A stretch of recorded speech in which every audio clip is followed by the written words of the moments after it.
कहानी Jane Foster नाम की साइंटिस्ट से शुरू होती है जो अपने प्रोफेसर और असिस्टेंट के साथ आसमान को ऑब्जर्व कर रही थी कि तभी एक तेज तूफान आ जाता, मगर जेन इससे डरने के बजाय अपनी असिस्टेंट को तूफान की तरफ गाड़ी चलाने का कहती है। आधी रात होने की वजह से कुछ नजर नहीं आ रहा था तो गाड़ी के साथ एक आदमी की टक्कर हो जाती है।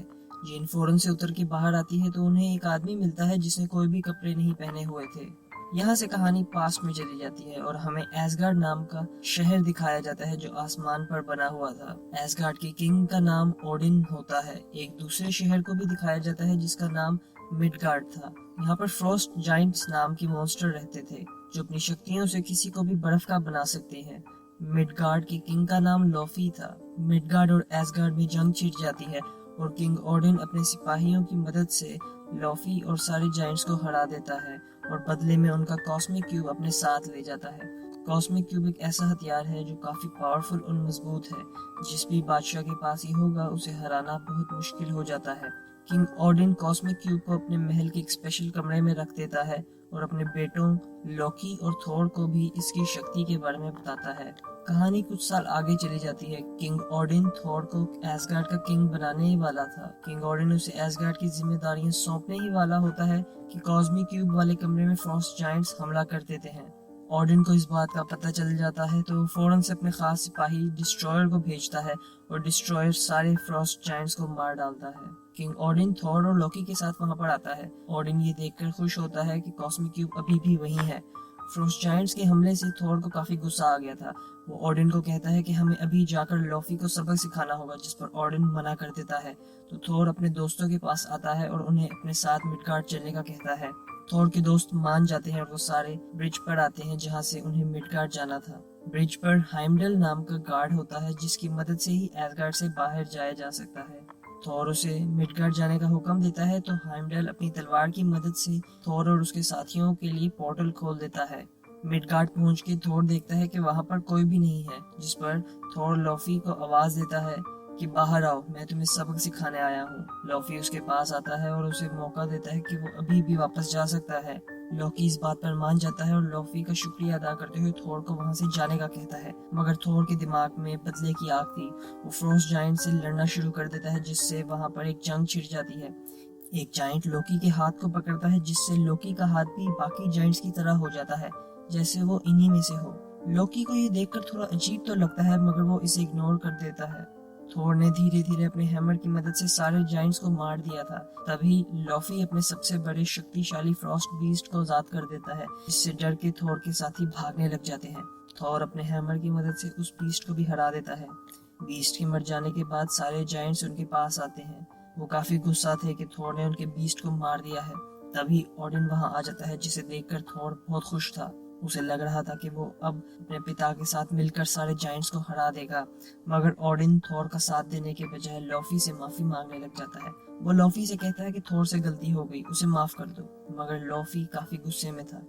वो ओडिन को धमकाता है कि मुझे बदला चाहिए। इससे पहले की बात आगे बढ़ती, ओडिन अपनी पावर से सभी को वापस एसगार्ड ले जाता है।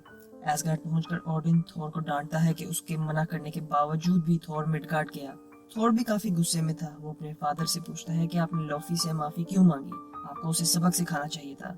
इस तरह ओडिन और थोर के बीच में काफी लंबी बहस होती है और ओडिन को और भी ज्यादा गुस्सा आ जाता है। ओडिन थोर से उसकी पावर्स छीनकर उसे एसगार्ड से निकाल देता है और नीचे अर्थ में फेंक देता है।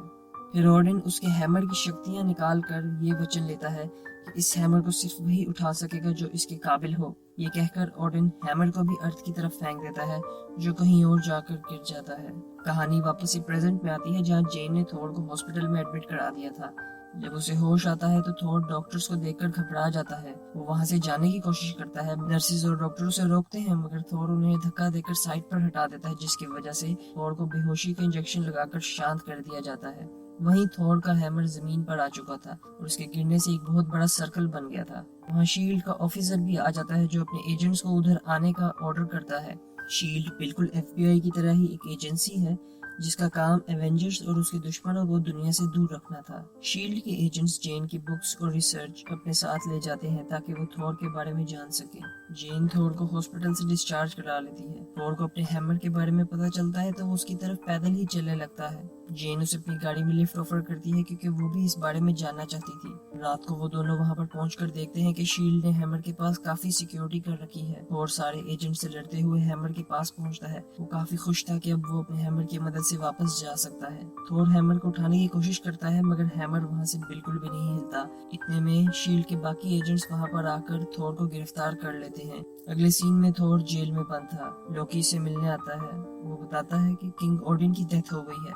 ये सुनकर थोर बहुत उदास हो जाता है। उसे अपने किए पर पछतावा होता है कि उसकी बदतमीजी और गलत फैसलों से ही किंग ओडिन मर गए हैं। वहीं जेन अपने प्रोफेसर से मदद मांगती है थोर को छुड़वाने में। प्रोफेसर थोर की एक नकली आईडी लेकर शील्ड एजेंट्स को बताता है कि थोर ने ऐसा सब शराब के नशे में किया है और आगे से ऐसा नहीं होगा, आप प्लीज उसे जाने दें। थोर को वहां से जाने दिया जाता है तो वो और प्रोफेसर एक बार आते हैं जहाँ पर वो दोनों काफी शराब पीते हैं। प्रोफेसर कुछ ज्यादा ही शराब पी लेता है जिसकी वजह से वो बहुत नशे में आ जाता है और उसे उठाकर जेन के घर ले आता है और प्रोफेसर को बेड पर लेटाकर आराम करने देता है। फिर जेन और थोर आपस में बातें करते हैं। जेन पूछती है कि तुम कहाँ से आए हो, मुझे अपने बारे में बताओ। थोर उसे बताता है कि मैं किंग ओडिन का बेटा हूँ। जेन उसे कहती है मजाक ना करो, जिस पर थोर उसे ड्रॉ करके बताता है कि गैलेक्सी में 9 किंगडम्स हैं और मैं एस्गार्ड नाम के किंगडम से आया हूँ। वहीं एस्गार्ड को दिखाया जाता है जहां किंग ओडिन की तबीयत काफी खराब नजर आ रही थी, यानी लोकी ने थोर से झूठ बोला था। लोकी थोर से काफी जेलस होता है क्योंकि वो एस्गार्ड का किंग बनने वाला था,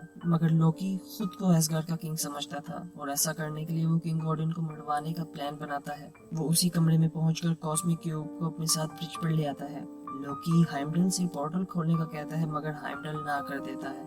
लोकी फिर कॉस्मिक क्यूब से हाइमडल को फ्रीज कर देता है और उसकी तलवार से मिडगार्ड आ जाता है। मिडगार्ड पहुंचकर लोफी को ऑफर करता है कि अगर वो किंग ओडिन को मार दे तो उसे ये कॉस्मिक क्यूब वापस मिल जाएगा। इस ऑफर को लोफी कबूल कर लेता है क्योंकि उसे अपना कॉस्मिक क्यूब वापस चाहिए था। लोकी वापस एस्गार्ड आ जाता है तो थोर के दोस्त उसे कहते हैं कि हम किंग ओडिन को कुछ नहीं होने देंगे। उन सबको लोकी के प्लान की भनक लग गई थी। वो सब थोर से मिलने अर्थ आ जाते हैं और लोकी के प्लान के बारे में थोर को बता देते हैं। थोर को ये जानकर काफी गुस्सा आता है कि लोकी ने उसे इतना बड़ा झूठ बोला। वहीं एस्गार्ड में लोकी को इस सब के बारे में पता चल जाता है तो वो ओडिन के सबसे ताकतवर सिपाही डिस्ट्रॉयर को थोर की मौत का हुक्म दे देता है। डिस्ट्रॉयर लोकी का हुक्म मानते हुए अर्थ पर पहुंचता है। थोर के दोस्त डिस्ट्रॉयर से लड़ने की कोशिश करते हैं मगर डिस्ट्रॉयर काफी पावरफुल था जिसकी वजह से वो सबको बड़ी आसानी से हरा देता है। मगर थोर बहुत बहादुर था। वो बिना किसी हथियार के ही डिस्ट्रॉयर का सामना करता है मगर अपनी शक्तियों के बगैर डिस्ट्रॉयर थोर को बहुत मारता है।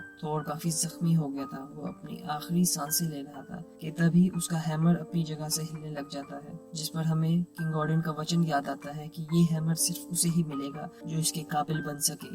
हैमर तेजी से थोर के हाथ में आ जाता है और आसमान से काफी बिजली चमकती है। थोर को उसकी शक्तियां वापस मिल जाती हैं और थोर अपने हैमर से डिस्ट्रॉयर को मार देता है। अब थोर को वापस एस्गार्ड जाना था। वो हाइमडल को आवाज देता है पोर्टल खोलने के लिए, जिस पर हाइमडल अपनी पूरी ताकत लगाकर खुद को बर्फ से निकाल लेता है और थोर के लिए पोर्टल खोल देता है। थोर जेन से प्रॉमिस करता है कि वो वापस उससे मिलने आएगा। दोनों एक दूसरे को किस करते हैं और थोर अपने दोस्तों के साथ एस्गार्ड आ जाता है। पोर्टल खुलने की वजह से लोफी और फ्रॉस्ट जायंट्स भी एस्गार्ड आ चुके थे। लोफी किंग ओडिन को मारने ही वाला था कि लोकी को मार देता है। लोकी का प्लान था कि अगर वो अपने पिता के सामने लोफी को मारेगा तो उसे एस्गार्ड का किंग बना दिया जाएगा। लोकी फिर हाइमडल की तलवार से एक काफी बड़ी बीम खोल देता है जिससे वो बाकी सारी किंगडम्स को तबाह करने वाला था।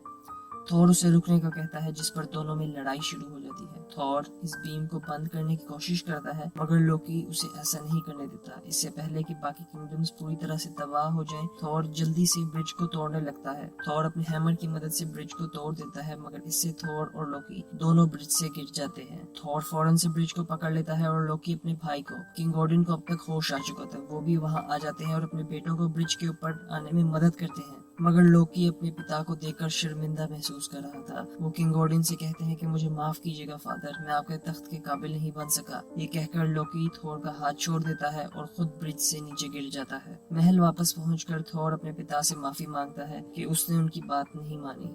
थोर कहता है कि मुझे आपसे बहुत कुछ सीखना है ताकि मैं एस्गार्ड का बादशाह बनने के काबिल बन सकूं। किंग ओडिन थोर को कहते हैं कि तुमने खुद को इस काबिल बना लिया है कि अब तुम एस्गार्ड का तख्त संभाल सको। एंडिंग सीन्स में हाइमडल ब्रिज को ठीक कर रहा था। थोर भी उसके पास आ जाता है और हमें बताया जाता है कि लोकी वापस आएगा। जिस पर मूवी एंड हो जाती है। थॉर फिल्म के सारे पार्ट्स मेरे चैनल पर अपलोडेड हैं, जो आप देखकर स्टोरी को बेहतर तरीके से समझ सकते हैं। लिंक डिस्क्रिप्शन में अवेलेबल है। कमेंट्स में अपने फिल्म सजेशन देकर सपोर्ट करें और चैनल को सब्सक्राइब कर दीजिए। मिलते हैं नेक्स्ट वीडियो में।